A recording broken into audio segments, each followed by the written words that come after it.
Selamat pagi, Namo Buddhaya. Taja Homa.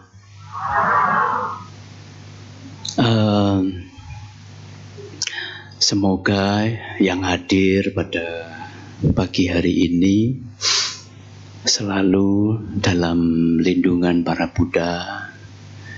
Semoga yang hadir pada pagi hari ini semuanya sehat. Semoga yang hadir pada hari ini apapun yang diinginkan bisa terwujud. Semoga yang hadir pada pagi hari ini cita-citanya, harapan-harapannya, keluarganya, semuanya baik-baik. Dan semoga kita semua diberi kebijaksanaan dalam melaksanakan kehidupan kita. Para Romo, Bapak Ibu Saudara sekalian, pagi hari ini mungkin ketemu sudah berapa bulan lalu ya? 1 tahun ada, kurang lebih 1 tahun. Jadi Suhu kebetulan tinggalnya kan di Lampung, jadi datang ke Jakarta ini kalau pas lagi ada momen-momen acara. Biasanya kalau pas Imlek atau pas ini bulan 7 ini Cautu baru bisa hadir. Makanya paling bisa ketemu Suhu setahun paling banyak itu 2 kali. Paling banyak itu. Nah, sekarang ini bisa ketemu lagi, tentu berkah untuk kita semua. Semoga kita hidupnya tidak lupa untuk bahagia. Saya mau tanya, kira-kira yang datang di sini bahagia enggak? Yakin?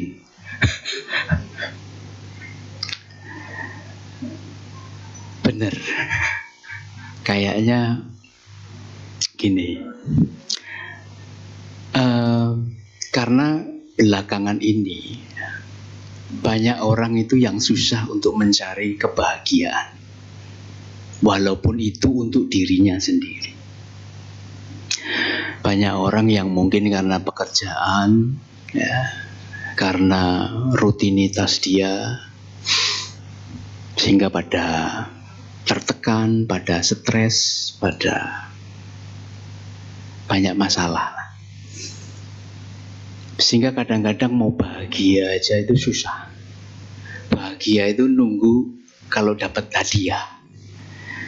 Bahagia itu kalau dapat lotre gitu. Bahagia itu kalau beli mobil baru. Bahagia itu kalau bisa beli rumah. Jadi bahagia itu akhirnya harus ada syaratnya. Nah, ini yang sebenarnya salah para Romo, Bapak Ibu Saudara sekalian. Kalau untuk bahagia saja kita harus membutuhkan sebuah syarat. Berarti kalau syarat itu nggak ada kan nggak bahagia. Makanya selalu tanya, apakah yang hadir ini bahagia? Itu sebenarnya itu.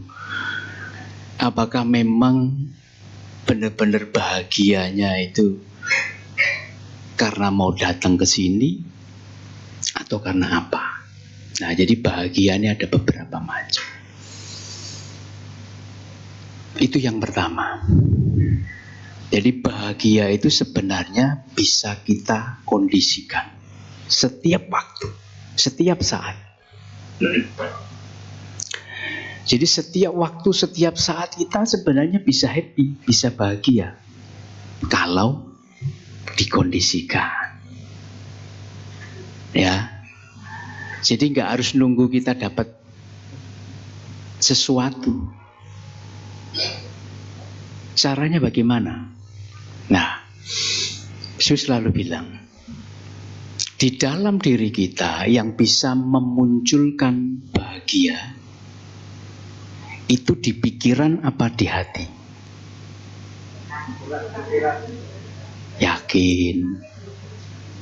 Yakin, pikiran ya. Pikiran itu ada karena objek bukan? Betul nggak? Karena mata melihat, kemudian objeknya itu tadi kemudian masuk di dalam pikiran kita kan. Baru kita kemudian membentuk pikiran. Makanya ada bentuk-bentuk pikiran. Itu dari mata melihat objek, kemudian diproses jadi bentuk-bentuk pikiran. Ya, paham ya? Itu kebahagiaan yang bisa didapat dari itu kira-kira hanya sebentar atau lama? Sebentar. Kenapa? Kalau itu tadi yang saya bilang, kalau Anda dapat objek yang bagus, mata melihat objek yang bagus, happy. Pertanyaannya, apakah objek itu selalu bagus yang kita terima? Enggak. Di jalan kadang kita melihat sesuatu yang belum tentu baik. Sehingga kadang-kadang kemudian bentuk-bentuk pikiran ngomong nih, jelek. Betul? Berarti pikiran ini bukan sumber kebahagiaan yang sesungguhnya. Dia memang salah satu yang akan mengkondisikan kebahagiaan. Memang dari dia. Karena misalkan dari meditasi, kemudian kita pakai objek, kadang-kadang tarik napas, keluar napas, kemudian kita ngomong semoga happy, semoga apa. Dari objek itu kita bisa bahagia. Tapi ternyata setelah bahagia itu muncul, objeknya hilang, kadang ya sudah sampai di situ. Keluar dari tempat meditasi, kesandung, sudah. Semuanya keluar, sudah nggak bahagia lagi. Makanya pikiran ini adalah salah satu sarana, tapi bukan yang membuat benar-benar happy sesungguhnya. Berarti yang bisa membuat happy sesungguhnya itu yang mana? Batin. Batin itu bisa disentuh dengan apa? Batin itu hanya bisa disentuh kalau kita benar-benar bisa tenang. Tenang itu dari mana? Tenang itu karena kita fokus. Fokus itu apa? Fokus itu adalah meditasi. Loh, kembali ke situ ternyata. Jadi kalau mau mendapatkan batin yang benar-benar nanti menimbulkan kebahagiaan yang hakiki, tetap kita harus mengkondisikan semuanya. Caranya begitu, para Romo, Bapak, Ibu, Saudara sekalian. Jadi kalau pengen punya kebahagiaan yang hakiki, carilah di batin. Batin itu bisa disentuh dengan apa? Konsentrasi. Konsentrasi itu dari mana? Meditasi. Pertanyaan apakah sudah bisa menyentuh yang itu? Ada yang sudah kira-kira happy gitu? Kalau belum berarti harus banyak belajar. Karena memang mau tidak mau di dalam agama Buddha itu yang paling terkenal dimanapun meditasinya. Tapi apakah kita sempat waktu untuk meditasi? Lah ini pertanyaan lain. Padahal sebenarnya meditasi tidak membutuhkan waktu lama. bagi orang-orang yang memang sudah terbiasa dengan meditasi, sebenarnya hanya cukup waktu yang sebentar saja, yang penting sudah bisa masuk ke dalam meditasi. Kira-kira ini saya tak tanya ini, yang rajin meditasi itu dari semua ini kira-kira berapa persen? Tak suruh tunjuk jari ya, tapi ya jujur lah. Nanti nggak pernah meditasi ya tunjuk jari. Kalau jujur nggak jujur saya bisa ngelihat loh ya. Tak tanya ini, yang biasa meditasi tunjuk jari. Siapa yang biasa meditasi? Bayu nggak ada. Serius nggak ada. Nah, cuman Romo satu tok tuh. Bener nggak meditasi para Romo Bapak Ibu? Enggak. Atau meditasi tapi ya kadang-kadang su gitu lah ya. Kadang-kadang kalau ingat su, tapi banyak nggak ingatnya. Nah, inilah kita. Padahal jiwa dari agama Buddha itu meditasi. Teman-teman sedharma sekalian. Jadi kalau pondasi ini kita nggak punya, selesai udah. Ya. Jadi meditasi ini simpel sebenarnya. Hanya karena kita itu merasa kalau meditasi itu kayak tersiksa gitu tuh. Oh, meditasi itu harus yang kaku, harus yang posisi apa? Mungkin ini saya menilainya, atau kenapa nggak tahu. Sehingga saya lihat umat Buddha ini, di kampung juga begitu. Kalau tanya umat-umat itu meditasi pernah nggak? Pernah su. Berapa kali? Sekali seminggu. Kalau pas kebaktian, itu pun waktu paling 5 menit. Karena kalau sudah 10 menit itu sudah ada yang kasih kode-kode.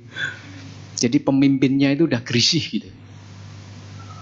Ini sudah ada yang kerusak-kerusak gitu. Udah ada yang kasih kode batuk-batuk gitu. Ada yang kasih kode apalah gitu. Itu jadi pemimpinnya itu jadi aduh ini udah pada ini udahlah diakhiri aja. Padahal meditasi ya minimalnya ya 10 menit itu baru mulai masuk sebenarnya. Nah, tapi tergantung dari kehebatan kita. Karena meditasi itu kan ada yang upacara samadhi, ada yang masuk, nanti ada bisa ketenangan, kebahagiaan, dan sebagainya, ada proses. Nah, minimal pada upacara samadhi aja lah. Ada pemegangan objek aja lah. Itu minimal kalau yang nggak hebat itu ya bisa 10 menitan itu baru bisa pegang objek. Itu pun kadang masih pergi ke sana ke sini tuh. Jadi meditasi itu kan ada 2 macam ya. Satu, samatha bhavana. Kedua, vipassana bhavana. Samatha bhavana itu adalah meditasi dengan objek.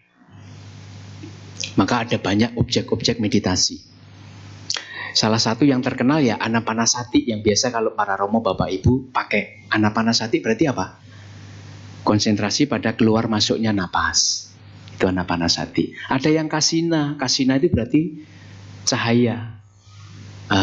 Sinar atau nyala lilin atau apa misalkan. Banyak meditasi itu. Nah, itu pakai objek. Nah, untuk memegang objek ini kita bahas yang samatha dulu. Untuk memegang objek, memegang itu berarti begini. Misalkan ada nyala lilin, ya. Lilin itu dihidupkan. Anda lihat terus lilin itu sampai kira-kira 3 menit, 5 menit. Kemudian mata Anda pejamkan. Anda masih bisa melihat nyala lilin, itu berarti memegang objek. Baru itu. Belum nanti nyala itu bisa Anda besarkan, kecilkan, jarkan, kecilkan. Udah kayak zoom, slow, zoom gitu. Kalau sudah pegang, berarti itu nanti nggak akan kemana-mana. Nyala itu tetap ada di dalam pikiran kita ini. Itu baru namanya upacara samadhi, memegang objek. Belum nanti kalau sudah masuk lagi, lebih dalam lagi, sudah benar-benar itu maton, gak akan goyah. Sudah masuk lagi, kita akan happy. Ada ketenangan, ada happy, baru selanjutnya. Baru nanti ada jana namanya, ada jana 1, 2, 3 dan sebagainya. Memang teorinya ruwet memang agaan. Tapi sebenarnya kalau dipraktekkan simpel. Makanya saya selalu kasih solusi untuk para romo, bapak, ibu, saudara sekalian. Ada nggak di sini yang hari ini aja sama suami istri itu bentrok? Yo, kalau mau nunjuk jari ya malu lah, Su. Gak mungkin lah. Tapi pasti ono toh, ada pasti ya. Pasti. Itu yola. 1, 2. Nah, tak kasih tahu caranya. Supaya kalau yang istri itu biar suaminya itu melihat Anda itu selalu henmei gitu loh. Selalu perfect gitu. Begitupun suami, biar selalu dilihat istri itu perfect.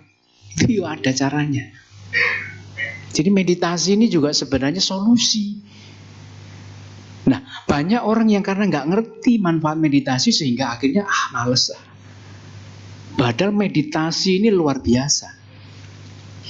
Nah, ini salah satu mau tak cuplik-cuplik sedikit lah, biar pada senang meditasi gitu loh. Karena kalau nggak gitu, nggak senang meditasi itu kayak pekerjaan apa begitu. Kan biasa begitu. Kalau anak-anak itu kalau dikasih permen nanti kan, nanti kamu kalau ranking sekolah tak beliin sepeda, baru. Jadi kalau ada door prize-nya itu baru senang. Lah meditasi ini kan kadang door prize-nya kalau sudah jana 1, jana 2, jana 3, jana 4, kemudian bisa punya sentong, itu kan lama banget itu. Sehingga akhirnya orang mikir, aduh nggak mungkin juga capek target. Tapi sebenarnya ada hal-hal simpel yang bisa diambil dari meditasi. Untuk keluarga aja, biar harmonis.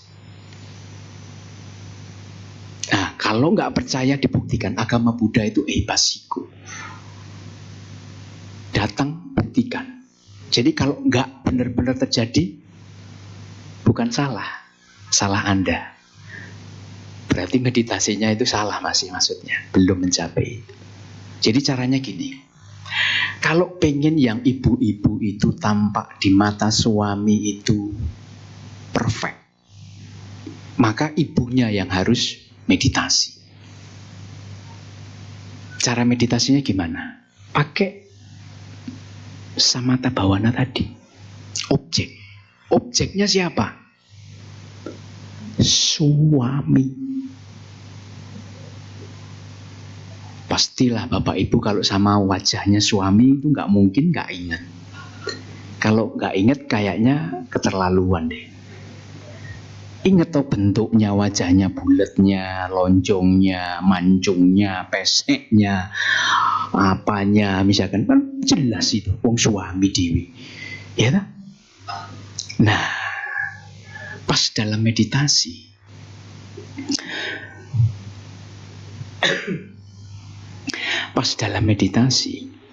Anda cukup konsentrasi pada suami.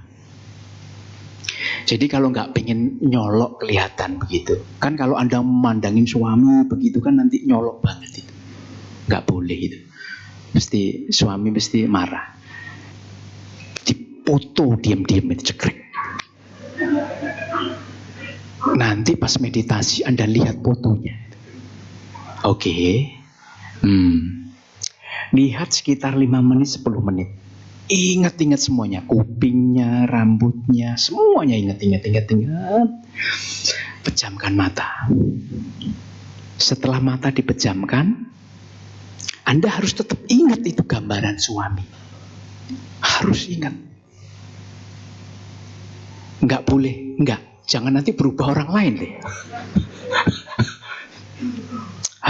harus suami. Karena tujuannya itu. Nah, setelah ingat, masih ingat terus, pertahankan itu. Pertahankan dulu. Jangan sampai berubah-ubah. Karena itu kadang nanti bisa goyang itu. Tergantung pikiran kita itu kuat enggak.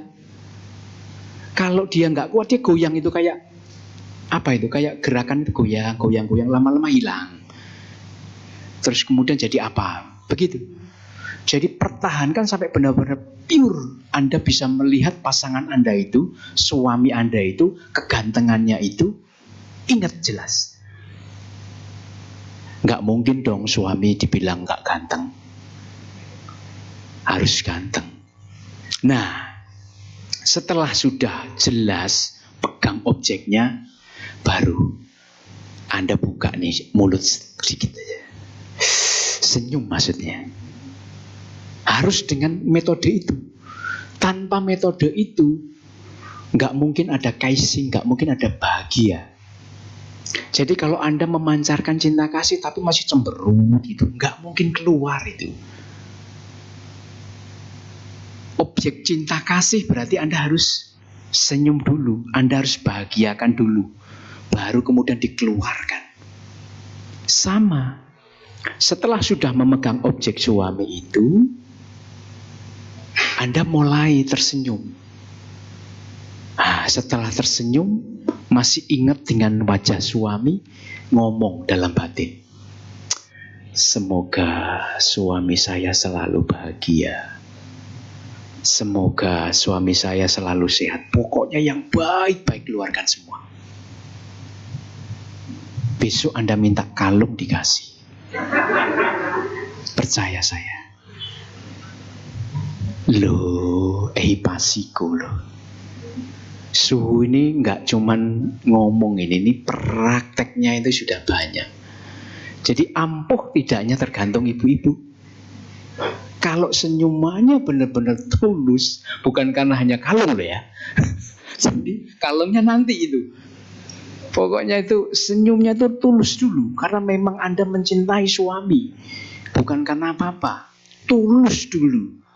Karena memang Anda mau supaya suami ini selalu bahagia, supaya selalu banyak rezeki, karirnya bagus. Kan begitu kalau kita dengan suami. Supaya dia selalu sehat, pokoknya yang bagus-bagus, yang positif aja. Dan itu kalau sudah mengena, itu tuh udah langsung, itu tadi. Anda mau apa, dituruti sama suami. Ini bukan mengajarkan yang tidak-tidak. Mintanya juga jangan yang aneh-aneh. Intinya supaya harmonis itu begitu. Jadi kalau Anda dengan pasangan sedang nggak rukun, salah satu cara metode meditasi simpel itu begitu. Begitupun dengan suami. Suami-suami sekalian, Anda kan kadang kalau pulang itu istri itu selalu cemberut. Kok tahu? Tahu. Kadang-kadang diomeli gitu. Datang-datang udah diomeli. Kadang-kadang tanya mana gajiannya atau apalah. Sama. Supaya pasangan Anda itu juga mencintai Anda. Kalau ada waktu senggang sebentar, daripada untuk ngobrol, untuk lihat YouTube, lakukan weixiang itu. Itu namanya weixiang salah satu. Melimpahkan hal-hal baik kepada pasangan yang dekat. Ya. Nah, jadi sama nanti meditasi, ingat-ingat wajah istri yang cantik itu tadi. Dan ternyata para romo, bapak, ibu, saudara sekalian, meditasi adalah salah satu cara supaya kita ini awet muda. Loh, baru tahu toh. Ibu-ibu ini yang penting ini. Ibu-ibu ini kalau dengan awet muda ini berarti semangat. Karena mencari segala cara supaya awet muda. Meditasi adalah salah satu cara supaya kita bisa awet muda. Ini kenapa suka menunjukkan hal-hal baik supaya orang itu tertarik meditasi loh ya. Ini perlu diingat nggih. Jadi dengan meditasi itu, nah, misalkan setelah meditasi kita sudah happy, kita wesyang kepada semua makhluk, kita bahagia, kemudian kita usapkan tangan sampai ada medan listrik di sini. Bahasanya begitu kalau orang-orang itu. Sampai panas. Ternyata kekuatan ini itu bisa membuat kulit kita itu bagus. Kok suhu bisa bilang begitu? Sudah ada penelitiannya. Jadi kita ini sebenarnya punya power itu. Kenapa kok tiba-tiba wajah kita cepat tua, wajah kita cepat apa? Karena nggak bahagia. Karena ditekuk terus. Karena stres. Karena nggak ada kebahagiaan. Tapi kalau dengan happy itu, wah wajah itu kuang gitu nanti. Nah, ternyata ada begitu. Jadi meditasi itu ternyata banyak sekali manfaatnya. Sama satu lagi nih. Ini kalau yang bagi pengusaha-pengusaha nih misalnya. Biasanya kan Anda itu orang baik. Suka kalau ada teman minta uang atau pinjam uang dikasih loh. Anda orang baik. Tapi baliknya lama banget. Susahnya setengah mati. Betul nggak? Yang betul ini tadi kayaknya mengalami sekali ini. Tapi memang begitu. Faktanya begitu. Kebanyakan kita ini terlalu baik nih, ada teman yang wah memohon-mohon begitu, kasihan kan. Tapi setelah dikasih itu dia yang nggak kasihan sama kita, malah kita itu mau nanya itu malu. Dia santai saja, dan itu banyak terjadi. Sama, nanti pulang Anda siapkan foto dia. Siapkan foto dia. Temennya siapkan fotonya. Ya, foto dia yang terbagus lah pokoknya. Cekrek begitu. Anda lihat. Nah, fokuskan lagi kepada teman Anda itu. Kemudian setelah kira-kira sudah nggak goyang itu tadi di pikiran Anda itu, baru ngomong dalam batin Anda. Balikin uang saya.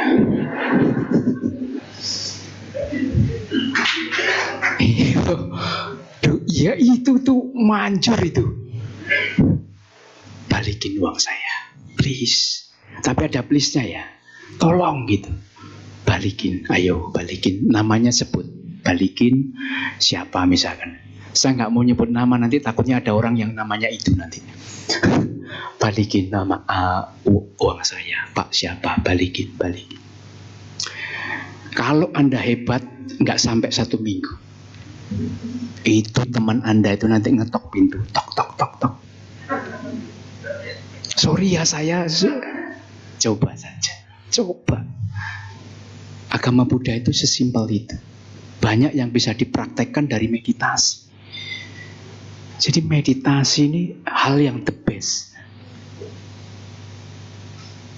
Atau misalkan ini ada lagi. Jadi meditasi itu luar biasa. Makanya kalau kita nggak meditasi itu salah. Salah benar. Ada pasti di antara Anda ini yang mengalami hal itu. Keluarga Anda misalkan. Anda ada di Jakarta, keluarga ada di kampung. Ya. Misalkan papa Anda lah. Anda lagi merantau nih di Jakarta. Ditelepon, papa sedang sakit. Jangan salah loh. Kita ini punya power nih paling hanya dipakai itu hanya 2% atau 3% power kita. Tapi di dalam diri kita ini power yang gak kepake masih berapa banyak. Kalau ada orang tua atau teman atau anak yang sedang di luar negeri sedang sakit, sama, suruh foto dia, foto, cekrek. Foto yang terbaru, jangan yang lama, yang terbaru, foto. Anda kuansyang sama dia. Bagusnya kalau bisa mereka suruh sunpe sesuatu, siapkan sesuatu. Misalkan kalau ada saudara Anda yang dari di luar daerah. Suruh nyiapin aja air putih. Entah dia suruh meditasi juga atau dia suruh berbaring begitu, kalau orang tua pokoknya suruh siapin itu air. Anda kemudian meditasi orang itu juga. Setelah dipoto, Anda ingat, apalagi kalau orang tua nggak mungkin nggak ingat, apalagi kalau anak nggak mungkin nggak ingat pasti wajahnya seperti apa. Cepat kita ingat, oke, dia lagi sakit. Sama, terpejam kemudian sambil melafal mantra. Nah ini bedanya. Kalau yang lain beda bahasan, tapi kalau untuk orang yang sakit khusus ada mantranya.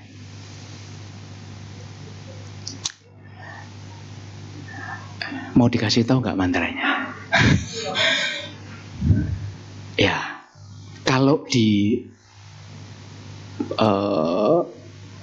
Mahayana mantranya adalah Baisaja Guru. Anda pasti tahu lah ya. Namo Bhagavate Baisaja Guru Waidurya Prabharajaya Tathakataya Arhate Samyak Sambuddhaya Tathata Baisaja Samalkate Swaha. Itu mantra untuk penyembuhan. Bacakan itu minimal 7 kali. 21 kali bagus. 88 kali sip. 108 kali the best. Pasti itu langsung nyampe. Setelah dibacakan, dikuansyangkan, ya sembari kita semoga sembuh, semoga papa sembuh, semoga anak saya sembuh, semoga yang bagus-bagus dikeluarkan. Sana kemudian suruh minum air itu. Makanya ada bahasa the power of mind. Pikiran ini adalah pemimpin segala sesuatu, pembentuk. Pikiran ini luar biasa kalau dipakai. Orang zaman dahulu sebelum ada telepon apa? Pakai apa? Telepati, makanya jadi telepon sekarang. Karena dari telepati. Pati itu berarti maksudnya adalah jarak jauh. Jadi kekuatan telekomunikasi jarak jauh. Dari mana getaran-getaran itu ada? Jadi frekuensi yang ada di alam semesta ini ada. Radio itu kan kalau kita lihat dari mana aja frekuensinya memang tampak. Tapi ada. Tak kala frekuensinya itu kita putar pas pada tombol dengan jalurnya, maka akan ada suara di situ. Sama. Tak kala frekuensi kita dengan getaran di sana ada pas, klik, nyampe. Makanya jangan heran kalau misalkan ada Bante, ada suhu yang ngasih obatnya atau ngasih apa cuman pakai air gitu. Loh kok bisa ya? Cuman air putih kok. Padahal kalau orang yang mengerti itu ada kekuatan nggak tahu, nggak kelihatan yang ke situ.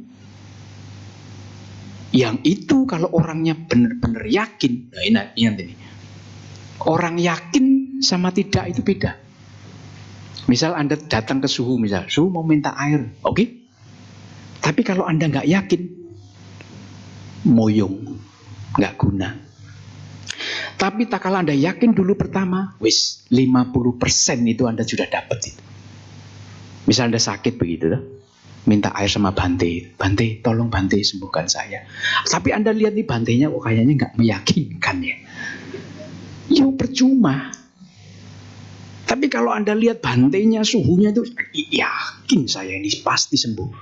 Itu tuh sudah 50% Anda kantongi kesembuhan. Kenapa kok suhu mungkin suhu sudah banyak mempraktekkan. Jadi sudah tahu. Ya seperti itu caranya.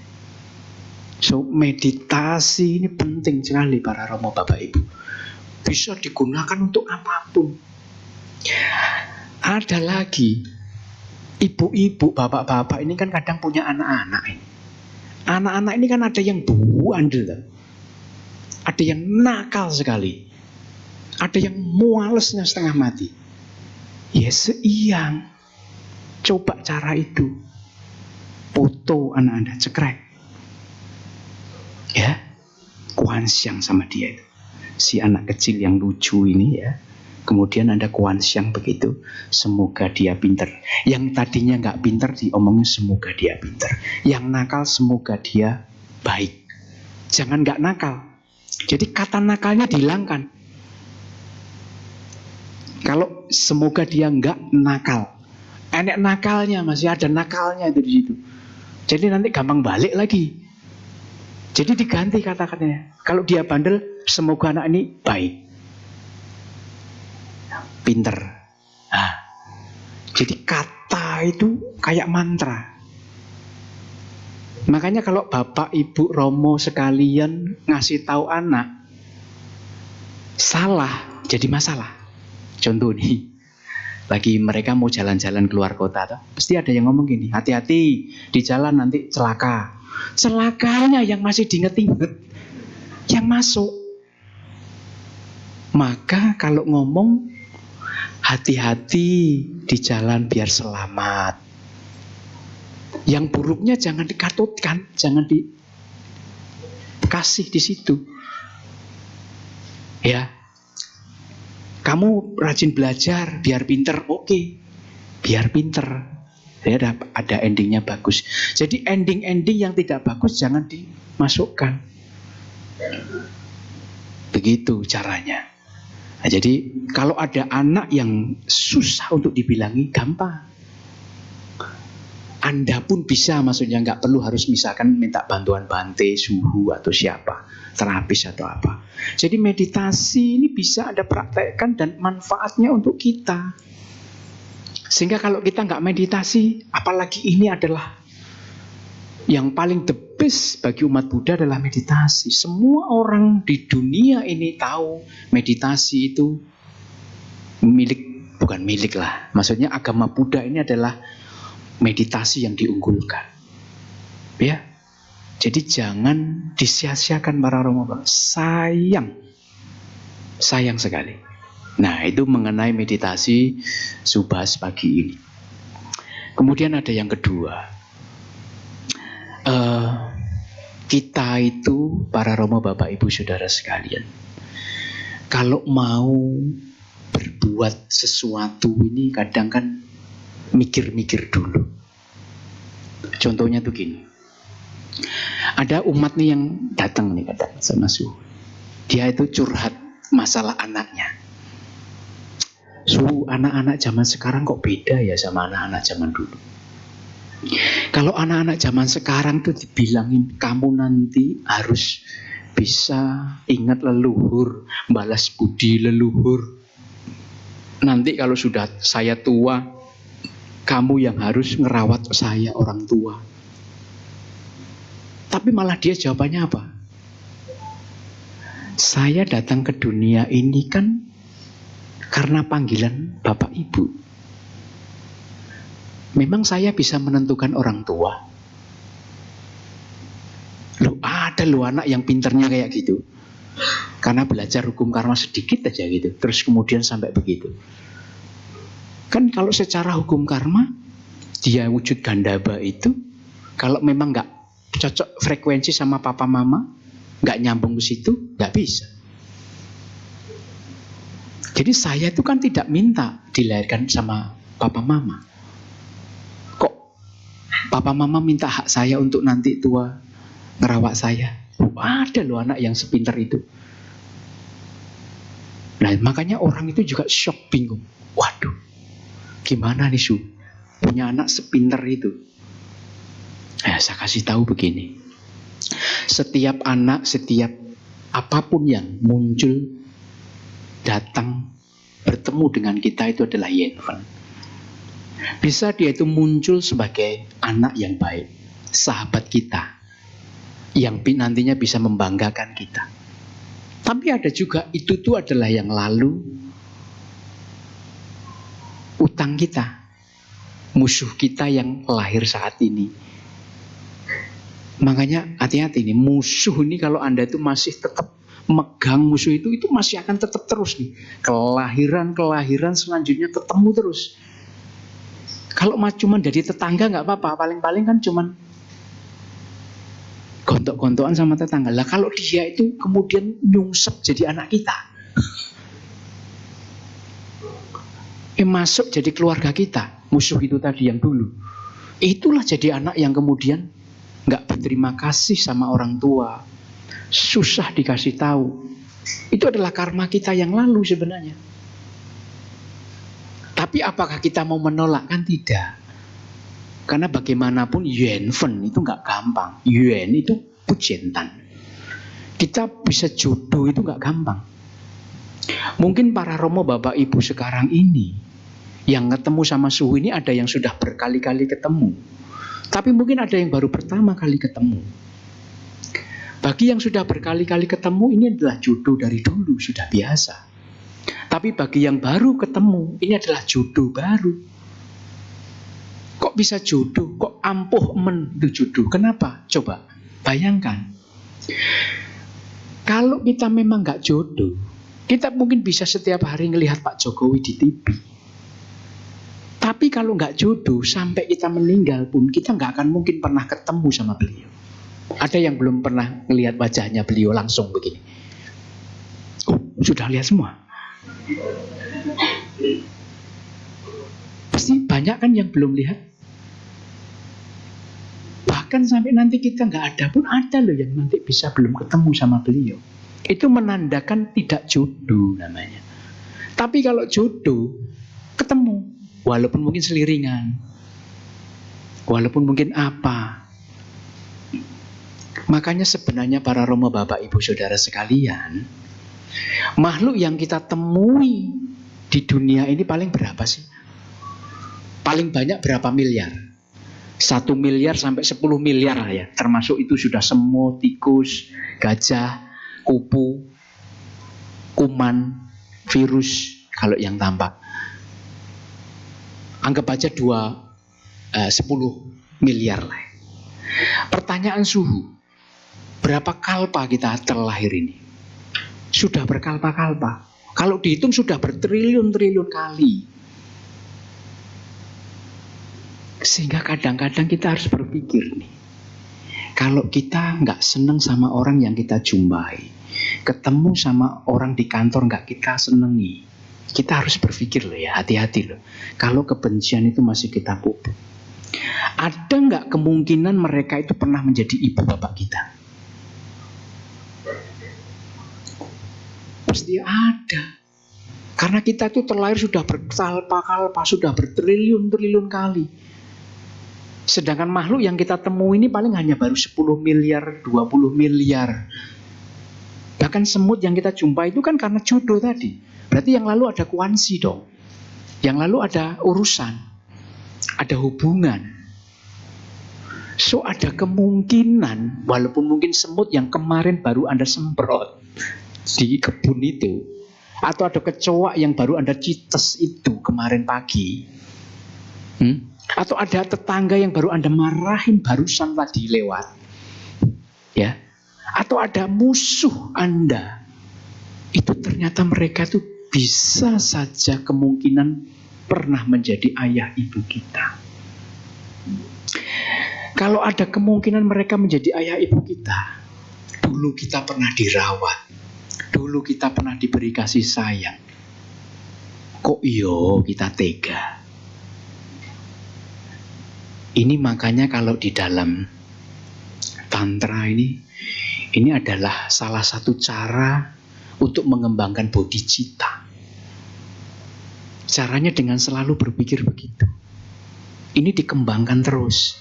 Supaya kita nggak selalu negatif thinking, supaya kita nggak selalu pikiran jahat, supaya kita selalu pikiran baik kepada siapapun. Orang tua, anak, istri, tetangga, teman, semua makhluk. Makanya di agama Buddha, semoga semua makhluk hidup berbahagia. Jusutsu yang ya. Jadi salah satu cara mengembangkan bodhicitta yang ada di dalam diri kita itu dengan begitu. Selalu berpikir aja. Semoga semua makhluk berbahagia. Ada kemungkinan karena saya sudah terlahir berkalpa-kalpa, saat ini makhluk yang saya temui hanya sekian kali, makhluk manusia atau apapun itu, berarti ada kemungkinan mereka pernah menjadi ayah ibu saya. Yang kalau kita takar ayah ibu kita ini jasanya tidak terukur. Maka kalau ada musuh kita, masa kita nggak memaafkan mereka? Ada orang yang mencelakai kita, masa kita nggak memaafkan mereka? Itu kehebatan agama Buddha. Ya. Nah, bulan ini itu bulan 7. Lunar, Ulambana. Kalau di Mahayana, biasa kami itu suka mengadakan acara Ulambana. Ulambana itu pelimpahan jasa kepada para leluhur. Jadi karena kita ini pernah menjadi salah satu dari generasi beliau leluhur kita yang gak terhitung itu, dan karena ada mereka adalah kita, maka kita sebagai anak jangan pernah melupakan itu. Maka kita sebagai anak harus selalu berbuat yang baik, wesiang kepada leluhur kita, supaya mereka yang mungkin tidak terlahir di alam bahagia. Karena ada orang-orang yang leluhur kita mungkin yang lalu, yang saat ini masih terjebak di bawah, alam bawah. Banyak. Dan ada salah satu alam yang dia itu hanya bisa diberi makan kalau ada acara-acara itu, Ulambana. Ini ada sutranya di Ulambana Sutra. Ini ceritanya adalah mengenai Bante Moggallana. Jadi Bante Moggallana itu adalah beliau biku yang punya sentung lah ya, punya kekuatan supranatural. Dia bisa melihat ke atas, bisa melihat ke bawah. Dia punya mamanya sudah meninggal. Karena dia penasaran dengan mamanya meninggal di mana, dia lihat, dicari semuanya, nggak ada di atas nih. Atasnya ya ada yang manusia, alam dewa, Brahma, alam binatang, alam bawah, nggak ada semua ini. Bingung dia. Maka dia turun ke bawah, ke neraka, ternyata ketemu ibunya di alam Petra. Nah, alam Petra ini wujudnya ngeri. Perutnya itu sak gentong, mulutnya itu cuma sak jarum gitu. Atau ada yang mulutnya itu sak gentong, perutnya sak lidi. Nah, ada juga yang makhluk begitu, kalau dia makan, makanannya tiba-tiba jadi bara. Nah, ibunya dia itu juga sama begitu. Jadi setelah dia melihat ibunya itu terlahir di alam Petra, dia turun ke bawah. Melihat kasihan dengan ibunya yang makan, enggak makan, enggak bisa makan, kurus kering. Karena dulu kelakuannya waktu di alam manusia, satu, tidak percaya dengan dharma. Kedua, dia malah mencaci maki dharma, suka marahin suami, macam-macam, sehingga dia terlahir di alam Petra. Lah, saat dia ngelihat ibunya itu, dia benar-benar kantung. Kan dia punya kekuatan supranatural, jadi dia bisa menciptakan apapun. Bante Moggallana ini, dia ciptakan makanan. Ibunya saking senengnya itu, dia nggak tahu ibunya itu kalau itu dulu anaknya. Ambillah makanan, tapi itu tadi jadi bara. Setelah diambil jadi bara, minum juga sama, nggak bisa. Nah, Bante Moggallana merasa kasihan karena dia itu biku yang punya sentung luar biasa, tapi nggak bisa berbuat apa-apa. Maka akhirnya dia ngelapor sama Sang Buddha. Sang Bhagawa, ini saya melihat ibu saya ternyata di alam Petra. Gimana saya biar bisa menyelamatkan beliau? Maka Sang Buddha ngomong, di bulan lunar, bulan 7 Ulambana ini, kamu kumpulkan para biku. Karena kalau hanya kekuatan satu biku saja, walaupun kamu itu punya kekuatan supranatural, kamu gak akan bisa menyelamatkan. Yang bisa menyelamatkan hanyalah Sangha. Sangha itu berarti lebih dari satu biku, minimal 5. Kumpulkan para biku, buatlah persembahan, limpahkan jasa kepada orang tuamu, maka dia nanti akan bisa selamat. Nah, ini para romo, bapak ibu saudara sekalian, kita nggak tahu. Kita punya leluhur tuh kemarin ada yang nyungsep kemana, nggak tahu. Siapa yang bisa ngelihat? Ya, maka salah satu cara kita di bulan-bulan seperti ini, ada tempat vihara yang bikin acara, ikut. Minimal kita ikut sembahyang untuk leluhur kita. Siapa tahu ada nyantol 1-2 nyelamatin, lumayan. Manfaatnya apa? Nah ini banyak nih orang yang nggak tahu. Kita ini nolong leluhur nih. Leluhur ini kalau sudah menjadi dewa nih, dia itu ya nggak diem aja. Banyak dewa-dewa itu yang kemudian dia akan lihat dia bisa terlahir menjadi dewa itu karena apa. Nah kalau misalkan dia itu ingat, oh ada salah satu anak cucuku buyutku namanya si A, dia dulu gara-gara dia itu sembahyang, saya yang dari alam Petra kemudian bisa tumimbal lahir jadi dewa misalkan. Loh apa enggak? Nanti terus dia akan datengin Anda. Dia nemplek di misalkan Dewa Ruga di pohon di dekat rumah Anda. Lendelalanya sore-sore Anda duduk di bawah pohon itu. Terus ngomong, besok saya itu pengen sekali punya mobil. Lah apa enggak dewa itu terus besok piye caranya? Ya entah dapat apa kayak gitu loh. Itu hukum itu ada. Hal begitu itu ada. Kalau kita menanam, nggak usah takut, kita pasti akan menuai. Ya. Kalau yang menanamnya bagus loh maksudnya. Kalau nggak bagus ya berarti siap-siap. Tapi selama kita menanam baik, jangan takut, itu punya Anda. Nah, ini waktunya para anak-anak, ya toh, cicit-cicit, buyut-buyut yang masih kita hidup punya kesempatan di bulan ini dimulai. Ini sudah pada banyak yang memulai acara Ulambana, ikut. Karena di situ nanti akan ada pasti biku-biku. Wah, nanti pada memberikan puja bakti sembahyang bareng-bareng. Nama-nama leluhur biasanya ada yang dicatat dan nanti ada yang disebutkan.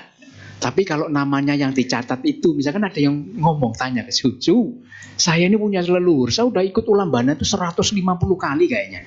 Itu kan bukannya sudah terlahir di alam baik toh? Kok saya masih ngasih lagi? Makanya saya kasih tahu. Nggak usah dikasih nama Anda nggak apa-apa. Tapi di situ ditulis para leluhur kami. Kalau para leluhur itu berarti kan semua leluhur kita. Nggak perlu harus ada nama. Kalau ada nama kan spesial nih kayaknya. Tapi tak kalah para leluhur atau semua leluhur saya. Lah itu kan berarti siapapun itu yang dulu nggak kesebut. Gitu. Nah jadi kita mungkin suka lupa dengan hal itu. Maka Su mengingatkan, hidup kita ini nggak cuma tergantung pada satu hal, tapi banyak hal. Maka dari itu, ya kita harus berusaha sebaik mungkin untuk bisa yang terbaik. Ya, jadi pas ini di bulan Ulambana, kalau Su nanti saya nggak kewihara gimana? Ya nggak apa-apa, kan nggak harus kewihara. Siapkan altar, jadi enak agama Buddha itu. Ada yang terbaik, ada nanti yang sedang-sedang, biasa juga boleh. Kalau ada yang keberatan, susah nggak sempat ke wihara, ya nggak popo. Di rumah Anda siapkan altar kecil. Ini alternatif loh ya, alternatif. Tapi ya itu, kalau untuk mengangkat orang yang terlahir di bawah, mau nggak mau harus bikin Ulambana. Tapi kalau hanya misalkan supaya leluhur mendapatkan berkah, bikin aja acara kecil. Di rumah buat altar. Kasih buah-buahan, kasih persembahan, ya. Kemudian pasang dupa. Sembahyang dulu. Baca parita dulu. Paritanya apa? Ya minimal harus ada etawata. Karena di etawata itu kita pelimpahan jasa. Ya kan? Nah jadi harus ada itu. Jadi dilimpahkan untuk siapa misalnya. Minimal ada itunya. Ya, nah terus kemudian setelah itu sudah kita bacakan semuanya. Kasih itu. Nah biasanya kalau kami itu di kampung sono, itu kita pasti akan bikin namanya buceng. Buceng ada yang tahu? Halo? Ada yang tahu buceng? Tumpeng ada yang tahu? Memang bujang itu bahasa dewa sih. Tumpeng. Bikin tumpeng. Bikin tumpeng yang dari nasi aja, putih. Biasanya kalau tumpeng itu ada apa aja? Mie ya, harus ada mie nih. Orek, tahu orek? Orek, tahu tempe orek. Mie, tahu tempe orek. Kulupan itu apa sih itu? Urap ya, tahu ya. Kulupan itu juga bahasa dewa ya. Urap. Terus nanti telur. Ada telur. Bikin. Itu tuh sebenarnya sebuah simbol para Romo Bapak Ibu. Jadi itu juga bukan sembarangan. Itu tuh simbol. Gunung itu kan muncungnya ke atas. Itu banyak versi. Kita memohon kepada yang di atas, bahasa bisa seperti itu. Atau gunung itu melambangkan junjung derajat, supaya derajat kita diangkat, menjulang tinggi, nama kita menjulang tinggi, rezeki kita banyak. Loh, itu ada maknanya. Mi itu apa? Panjang usia, umur. Orek itu apa? Orek itu bentuknya itu kayak kepingan emas gitu. Itu sebenarnya itu. Dulu tuh kuning warnanya. Maksudnya itu. Jadi Anda menyiapkan rezeki yang melimpah nanti, ada harta karun. Urap. Apa urap? Urap itu apa coba? Sayuran kan, dari sayuran. Maknanya apa? Kenapa ada kelapa di situ? Maknanya supaya sehat. Supaya sayuran atau hal-hal seperti itu biar sehat dan sebagainya. Jadi telur apa telur? Nggak ada yang tahu suung yoraro gitu. Telur itu sesuatu ini nggak ada memang di dunia yang sempurna, tapi maknanya itu supaya kita mendapatkan kesempurnaan. Telur. Tapi gimana kalau telurnya saya dadar, saya potong-potong gitu? Ya nggak apa-apa. Kan ada yang begitu. Oke, nggak mah. Tapi maknanya kurang lebih begitu. Nah, jadi dengan hal-hal seperti itu kita memberikan pelimpahan. Nah, tapi harus diomongkan setelah ditaruh di altar. Ini ingat, ada sutra namanya Nidikanda ya, atau apa ya, atau apa itu, yang dia bukan Nidikanda, yang dia membahas mengenai Tirokuda Sutta, membahas mengenai para leluhur yang datang tapi nggak bisa masuk karena dia terhalang oleh dewa-dewa yang nunggu tempat kita. Kalau kita nggak mempersilahkan mereka masuk, dia nggak akan bisa masuk. Tirokuda Sutta namanya. Mereka makhluk-makhluk yang di perempatan yang di mana juga sama, ya seiya. Maka kita harus mempersilahkan. Caranya gimana? Setelah itu ditaruh di altar, kita harus ngomong. Semoga semua makhluk di sini, para leluhur saya yang tampak gak tampak, bisa menikmati berkah dari persembahan saya ini. Baru dia bisa dapat kunci masuk. Kalau enggak bisa. Ada makhluk-makhluk itu yang begitu. Jadi akhirnya ada pesta begitu, Anda semua ada pesta. Mereka itu cuma dari kejauhan lihat aja, nggak bisa masuk. Nah itu kalian, kasihan itu. Padahal dia itu bisa terundang secara otomatis kalau ada sanak saudara dia yang bikin acara. Sedangkan setiap Anda bikin acara, makan-makan lah, apalah, Anda nggak mempersiapkan itu. Coba, ada nggak? Tak kala Anda bikin ulang tahun lah, acara makan-makan di rumah lah, ingat nggak sama leluhur? Lupa. Padahal ada leluhur-leluhur kita yang mungkin kurang beruntung, yang dia hanya bisa diberi sesuatu, menikmati itu karena persembahan dari anak-anak cucu-cucunya, buyut-buyutnya. Nah inilah para Romo Bapak Ibu Saudara sekalian, kita harus paham ini. Jadi kalau Anda bikin pesta, Anda bikin apa, siapkan itu tadi. Sedikit aja, nggak usah gede-gede. sak lepek aja. Ya, taruhlah di altar. Tapi itu tadi diomongkan, semoga berkah dari makanan ini melimpah kepada makhluk-makhluk, para leluhur yang tampak maupun yang tidak tampak. Makhluk-makhluk atau para leluhur saya, maksudnya ya gitu, ada sayanya lah. Makhluk-makhluk atau para leluhur saya yang tampak atau yang tidak tampak. Semoga bisa menikmati berkah dari ini. Makanya kalau teman kita di Bali, itu setiap hari mereka bikin namanya pentan. Canang namanya mereka bikin. Mereka malah setiap hari. Kita di Buddhis itu zaman dulu ada. Dulu di Indonesia ini agama Buddha itu luar biasa. Dan mereka juga sama. Ada seperti itu. Nah, di tempat saya juga sama. Walaupun saya di kampung, saya tiap hari ada bikin. Tiap pagi. Tiap pagi itu untuk apa? Untuk para dewa. Dewa itu pagi datangnya. Sang Buddha itu kalau di sutra, pasti dia membabarkan dhamma kepada para dewa pagi. Malam nanti jatahnya beda lagi. Sore itu beda lagi. Makhluk-makhluk yang tak tampak itu persembahannya beda lagi. Kalau pagi dikasih nasi, kalau sore dikasih beras.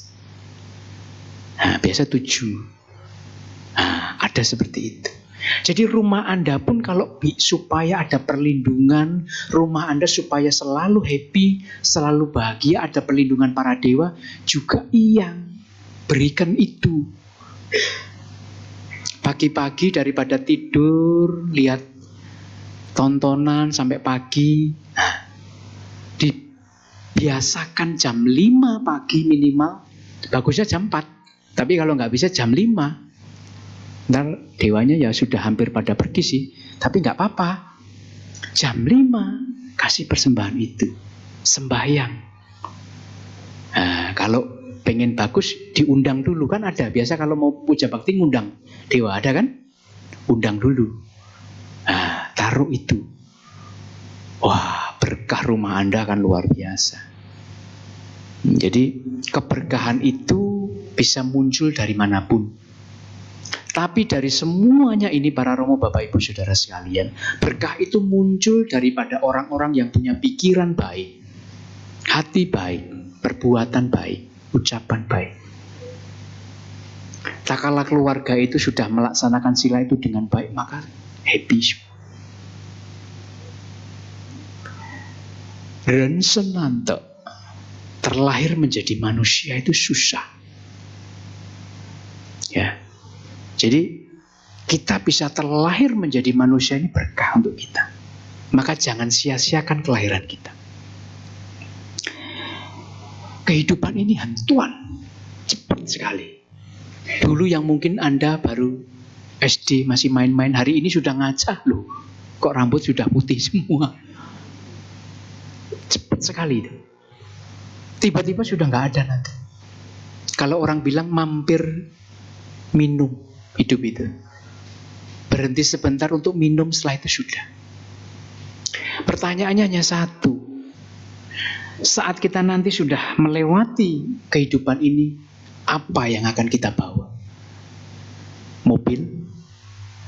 Tentu tidak. Rumah? Juga tidak. Bahkan anak istri juga belum tentu. Enggak pasti. Dia hanya nganterin sampai di luar, enggak mungkin masuk. Yang akan kita bawa satu-satunya hanya kebaikan, kebajikan yang kita tumpuk. Kebajikan itu dari mana? Ada 3 pintu yang membuat kita ini bisa membuat karma. Pikiran baik, ucapan baik, perbuatan baik. Ini bisa membuatkan karma-karma. Dari situlah kita memupuk karma baik maupun buruk.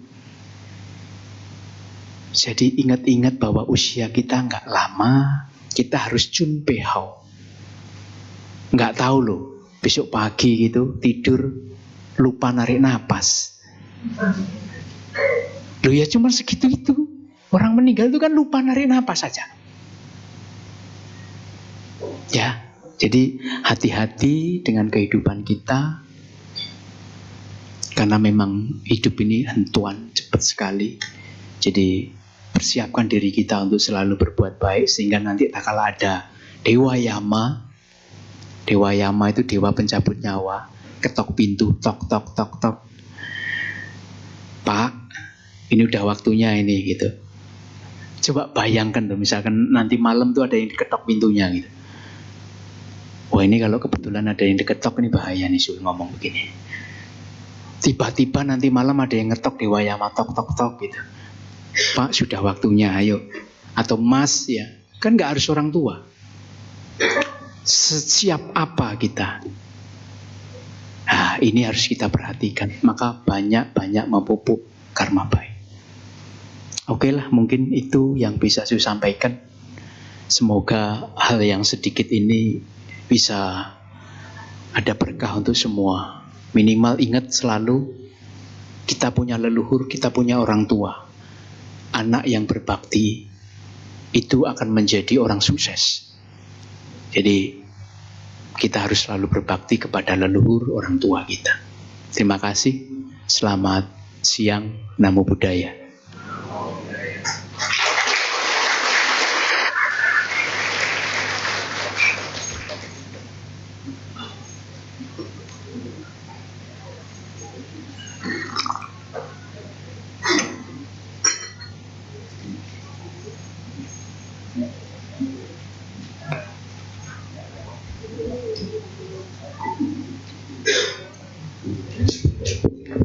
Demikian Dhamma Desana yang disampaikan oleh Suhu Duta Smirti Stawira. Suhu memberikan kesempatan untuk sesi tanya jawab. Jadi bagi Bapak Ibu yang memiliki pertanyaan baik secara lisan ataupun tertulis bisa dipersiapkan. Jadi nanti setelah pas bernyanyi ya, nanti jika ada pertanyaan secara tertulis di depan kursi Bapak Ibu ada kertas dan juga alat tulis, bisa ditulis pertanyaannya. Nanti saya akan keliling mengambil pertanyaan yang ditulis oleh Bapak Ibu. Namun apabila misalkan ingin bertanya secara tertulis namun tidak ada kertas ataupun alat tulisnya, bisa minta ke saya pada saat keliling nanti. Untuk pertanyaan secara lisan langsung, nanti ketika saya bernyanyi, jika ada yang bertanya secara langsung, angkat tangan saja, nanti akan dipersilakan ke depan untuk bertanya langsung kepada Suhu. Baiklah, sambil menunggu pertanyaan yang masuk, mari kita buka kembali buku tuntunan kebaktian kita. Kita nyanyikan sebuah lagu bersama-sama. Kepada petugas dipersilakan.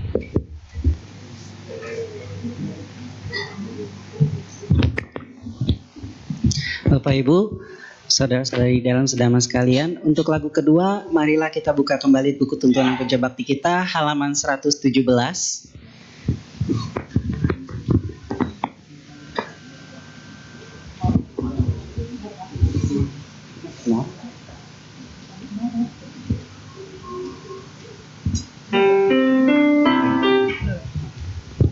Bersama-sama kita menyanyikan lagu yang berjudul Amitofo Shishinin.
佛，谢谢你给众生的希望，让众生不彷徨。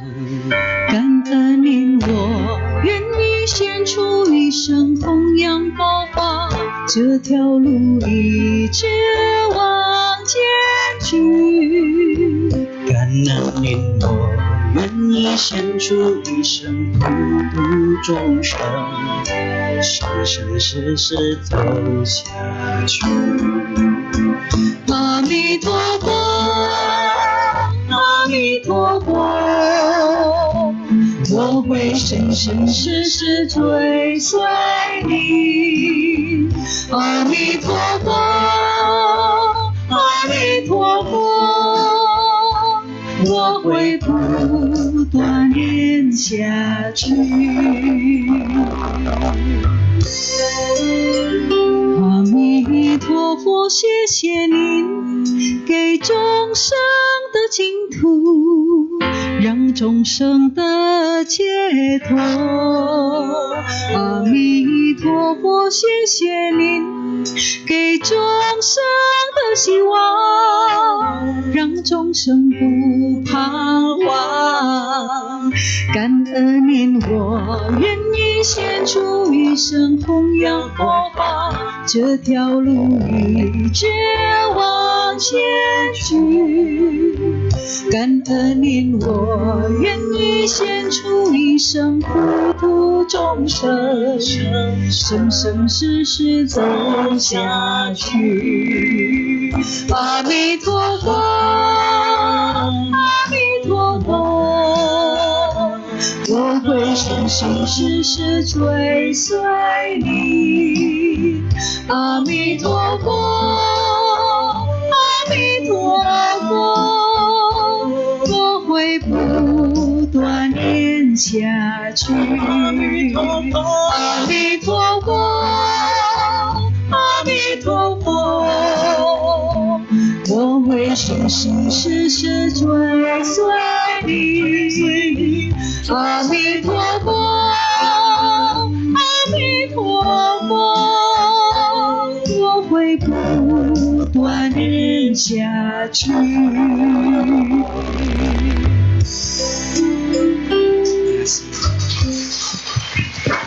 Terima kasih.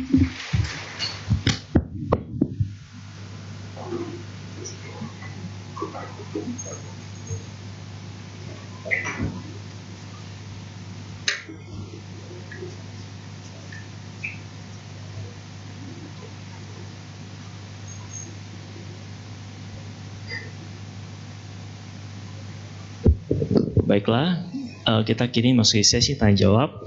Jadi kita persilakan dulu kepada yang ingin bertanya secara langsung. Silakan, Bapak. Cek. Ya, Amitofo Su. Ya. Su, saya ada 2 pertanyaan. Mungkin ini juga relate ya sama diri saya sendiri dan juga banyak orang. Jadi yang pertama, kalau saya lihat sepertinya di kita umat Tionghoa ada miskonsepsi ya Su. Jadi dulu waktu saya kecil, saya juga diajak sama papa mama sembahyang di leluhur. Tapi kalau tadi kata Su kan kita melimpahkan pelimpahan jasa untuk leluhur mendapat berkah. Nah kalau ini kebalikannya Su. Jadi kita doa di depan altar. Nama saya Sugi. Oh iya, papa mama saya sambil doain gitu. Semoga Sugi diberkati sama Akong Ama, dijaga, dilindungi. Nah itu bagaimana Su? Mungkin masih banyak juga teman-teman Bapak Ibu yang menganut konsep seperti itu Su. Kedua ialah kalau tadi Su kan bilang kita memberikan persembahan mungkin di jalan kayak seperti di Bali tadi pagi-pagi untuk dewa. Nah banyak juga saya lihat mungkin yang setiap malam Jumat tuh Su ya ada sembahyang datuk gitu, tapi kan itu sore ya Su. Nah itu kita memberi persembahannya kepada makhluk apa dan apa maknanya Su? Terima kasih. Oke. Ya, pertanyaan yang bagus. Mas Suming ya tadi ya. Oh tak tambah berarti. Iya. Pertanyaannya bagus Mas Ugi. Jadi memang kebanyakan agama Buddha kita ini kan macamnya banyak ya. Ada yang memang paham dengan ajaran agama Buddha, tapi memang ada yang itu karena tradisi. Bukan berarti tradisi tidak bagus, tapi tentu tradisi itu sudah banyak sekali tambahan-tambahan. Ya begitu. Ya salah satunya tadi misalkan kalau dulu datang ke wihara itu pai-pai ya, pai-pai terus kemudian minta berkah dari Akong Ama dulu supaya anak jadi pinter. Kei ma, ya sekei ya. Boleh. Kenapa? Intinya ke wihara, ke tempat-tempat suci itu kan yang paling penting adalah niat baik.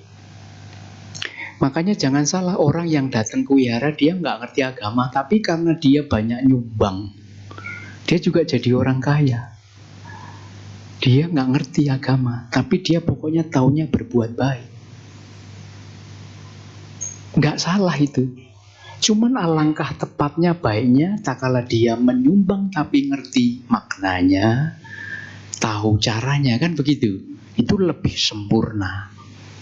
Nah, jadi kalau datang ke wihara itu yang paling bagus adalah kita lihat di wihara itu biasanya ada altar macam-macam. Tapi di wihara itu kalau dia bukan hanya kelenteng aja, maka dia ada Sakyamuni di situ, ada Sakyamuni Buddha. Tapi kalau di kelenteng ada yang macam-macam juga, ada yang Samkwantaiti, yang di dalamnya ada macan putih, ada yang tipakung, ada yang macam-macam, ada kuangkong dan sebagainya. Nah, apakah kita perlu menghormati semua? Yes, perlu. Karena tanpa mereka-mereka makhluk-makhluk yang suci itu, ya agama Buddha belum tentu sampai ada hari ini. Karena ada beberapa makhluk yang memang dia itu fungsinya untuk menjaga agama kita. Seperti Setathen Wang. Nah, itu kan selalu ada di depan-depan wihara. Itu gunanya untuk protek wihara dari hal-hal buruk, supaya orang yang datang dapat berkah dan sebagainya. Nah, jadi kalau datang ke wihara, yang paling pertama didatengin lihat dulu itu kelenteng apa wihara. Kalau wihara pasti ada Sakyamuni. Berarti cari dulu, kalau misalkan dia wihara, datang ke Sakyamuni. Namaskara dulu, tentu ya. Pai-pai dulu namaskara. Nah, kalau sama Sakyamuni ini ya nggak boleh banyak aneh-aneh. Karena Sakyamuni itu bukan dewa. Maka kalau sama Sakyamuni, yang jangan Sakyamuni tolong saya biar hoki, nggak bisa. Kalau sama Sakyamuni, karena beliau adalah guru. Levelnya guru kita semua, memberikan dharma. Nah, jadi beliau guru kita. Maka kalau kita pai-pai sama Sakyamuni, ya semoga saya mendapat berkah dari Sakyamuni. Cuman gitu saja, sudah nggak ada yang lain. Tapi kalau di tempat dewa-dewa, ada macam-macam itu dewa. Tapi tetap kita alangkah baiknya ya Weisyang. Weisyang itu berarti memberikan pelimpahan jasa. Kita memberi. Kita memberi dulu baru meminta, maksudnya. Ya. Semoga persembahan ini, lilin misalkan, persembahan dupa ini, bunga ini melimpah kepada makhluk-makhluk yang di sini, yang tampak nggak tampak, dewa-dewa di sini yang ada. Leluhur-leluhur saya. Semoga dengan persembahan ini baru ngomong, saya A, B, C, D. Jangan sampai Z lah, keterlaluan. 2, 3 lah, boleh. Besok lagi kalau datang lagi boleh. Kalau ngasihnya cuma jambu biji 1, mintanya 1000 kan. Disesuaikan gitu loh. Anda ngasih persembahan apa ya ngomongnya apa kan gitu. Nah, jangan cuman kasih buah piring aja mintanya supaya kaya raya kayak wah kan ya dewanya ya mengernyitkan dahi gitu. Wah. Nanemnya dikit mintanya banyak. Tapi intinya sebenarnya kita tidak meminta sebenarnya. Bahasa kita adalah semoga. Semoga ini berarti kalau diberikan berkah, sisi. Enggak, yes, enggak masalah. Itulah kita. Jadi enggak nodong gitu aja. Setelah saya memberikan persembahan ini, saya harus, wah itu diketok nanti sama dewanya. Tapi bahasanya harus halus. Semoga dengan persembahan inilah baru seperti itu. Nah, itu yang pertanyaan pertama ya. Yang kedua tadi apa Mas? Uang. Ya? Apa tadi yang kedua? Persembahan ya? Oh ya, persembahan. Pentan ya. Nah, kalau malam hari itu untuk apa? Jadi gini, kalau di Mahayana itu ada sebuah keyakinan bahwa kalau pagi hari. Dan sebenarnya ini bukan hanya keyakinan. Karena di sutra Sang Buddha juga bilang, beliau memberikan dhamma desana, beliau memberikan apa kepada dewa itu biasanya pagi hari. Sebelum matahari muncul. Ya biasa dari jam 4 sampai jam 5 atau setengah 6. Itu dewa. Maka persembahan kalau biasa kami adalah makanan nasi yang menanak yang sudah baru matang diberikan. Di altar boleh. Tapi kalau sore ini biasanya kita memberikan pentan itu tadi atau persembahan itu tadi. Nah, pertanyaannya ini untuk siapa kan begitu? Apakah ini untuk apa makhluk apa? Kan begitu. Kita tidak memspesialkan untuk siapa. Kalau di rumah baru nanti ada bisa dibicarakan. Tapi kalau ini wihara, dia memberikan sore hari ini hanya untuk makhluk-makhluk yang mungkin mereka membutuhkan wisyang, pelimpahan jasa dari beras itu tadi. Jadi makhluk-makhluk yang tidak tampak. Nah, kalau yang di rumah biasa untuk siapa? Untuk apa ini?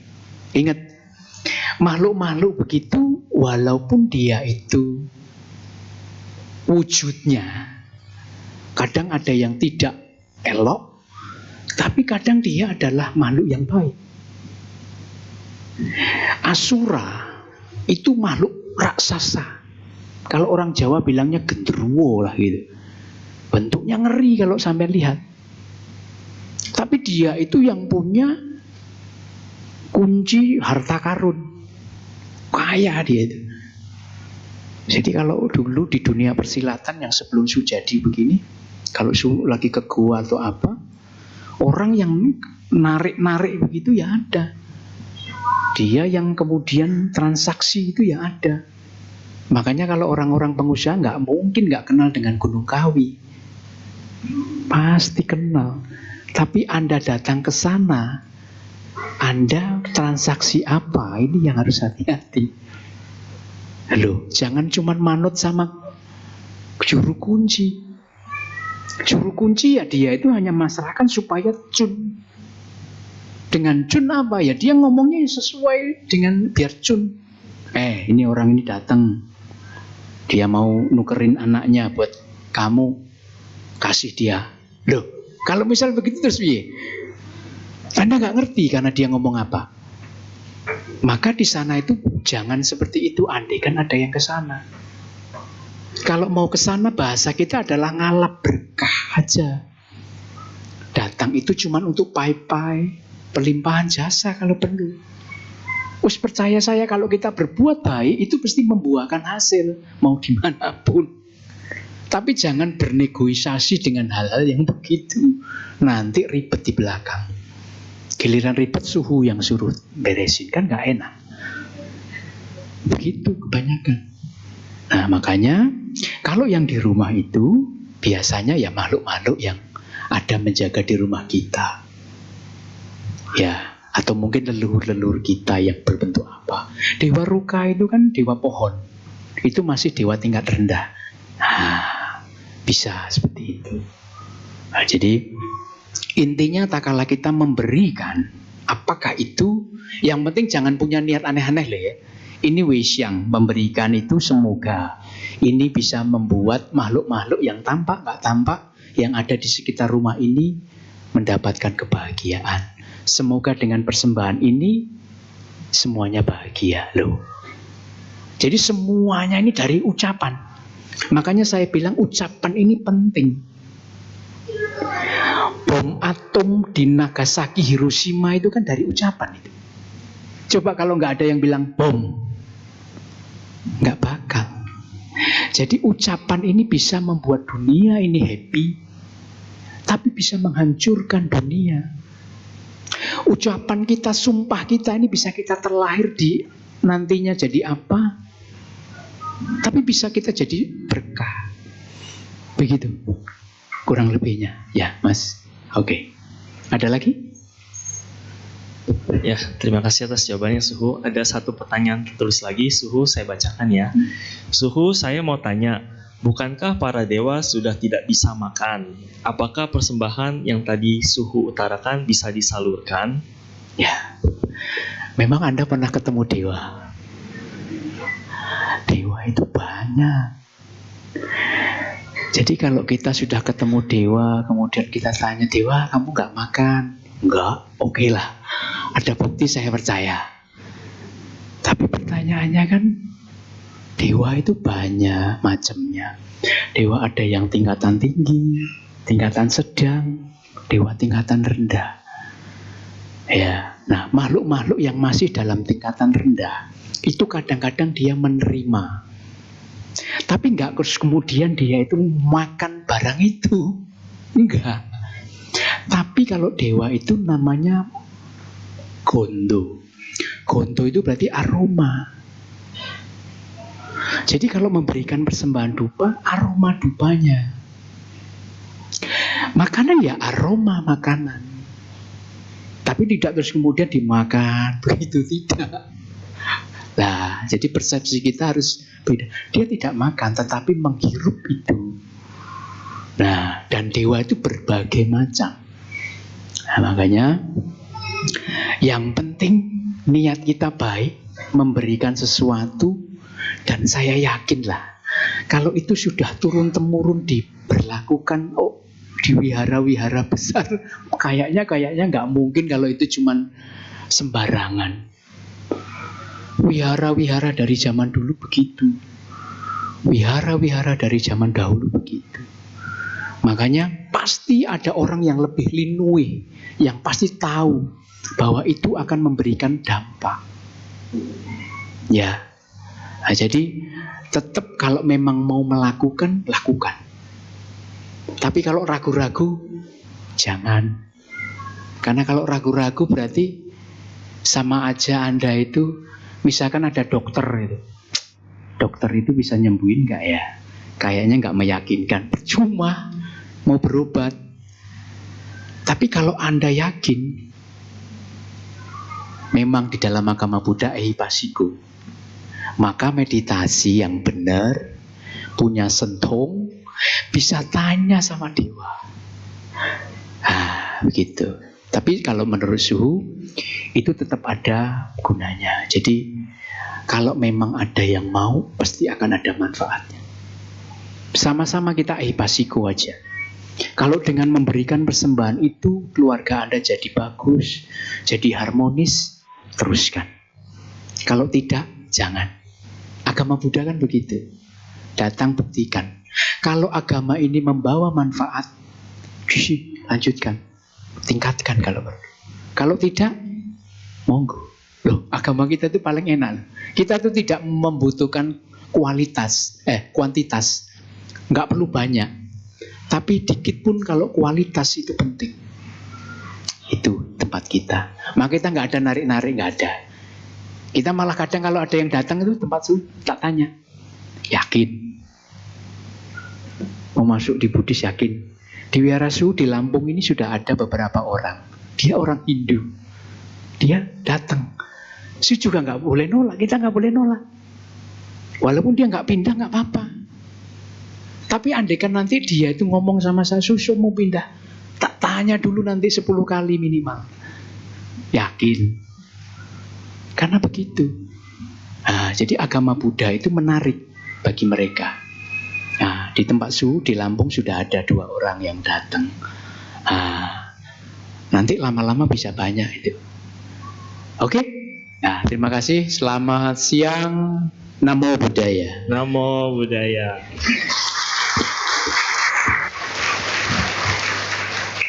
Suhu, kami atas nama Wihara Pelita Masukal, umat dan juga pengurus mengucapkan anugerah terima kasih atas dhamma desa yang telah disampaikan Suhu.